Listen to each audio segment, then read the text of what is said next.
എന്തിനാണ് സാറേ? മീൻ പിടിക്കണേ. മീനാ? എന്റെ മെയിൻ ബോർഡ് അക്കൗണ്ട് ആക്കിയത് ഞാൻ അറിഞ്ഞില്ലല്ലേ. നോക്കട്ടെ.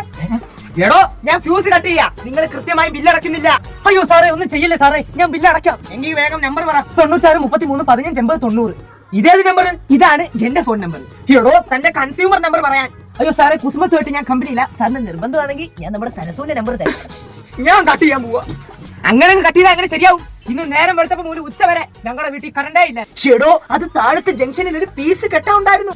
അയ്യോ സാറേ, സാറേ ഏതെങ്കിലും പീസിനെ കെട്ടിക്കേ ചെയ്തോ? അതിന് ഞങ്ങളുടെ വീട്ടിലെ കറണ്ട് കെട്ടേണ്ട കാര്യം എന്താ? എന്റെ പൊന്ന് സഹോദര, ഞാനൊരു ഫ്യൂസ് കെട്ടുന്ന കാര്യമാണ് പറഞ്ഞത്. ഫ്യൂസ് മനുഷ്യ ചൂടെടുത്ത് ഫാൻ ഇടാൻ വരുമ്പോ കറണ്ടു, ചമ്മന്തി അരയ്ക്കാൻ മിക്സി ഇടാൻ വരുമ്പോ കറണ്ടു. ഇവിടെ പിന്നെ എന്താ ഓടണേ? എടോ, മിക്സി ഓടിയില്ലേലും ഫാൻ ഓടിയില്ലേലും ഞങ്ങളുടെ മീറ്റർ നന്നായിട്ട് ഓടുന്നില്ലേ? സാറേ, നിങ്ങൾ കാരണം ഈ ബില്ല് കുറയാനേ ഞാൻ എന്റെ വീട്ടിലെ മിക്സി കട്ട് ചെയ്ത്, ഫ്രിഡ്ജ് കട്ട് ചെയ്ത്. തന്റെ വീട്ടിലെ കറണ്ട് ബില്ല് കുറയാൻ ഇതൊന്നും കട്ട് ചെയ്തിട്ട് കാര്യമില്ല. താന്തോ തന്റെ വീടിന്റെ ഫ്രണ്ടിലെ പോസ്റ്റിന്റെ വീട്ടിലോട്ട് ഒറ്റ കേബിളില്ലേ, അതങ്ങ് കട്ട് ചെയ്തേ.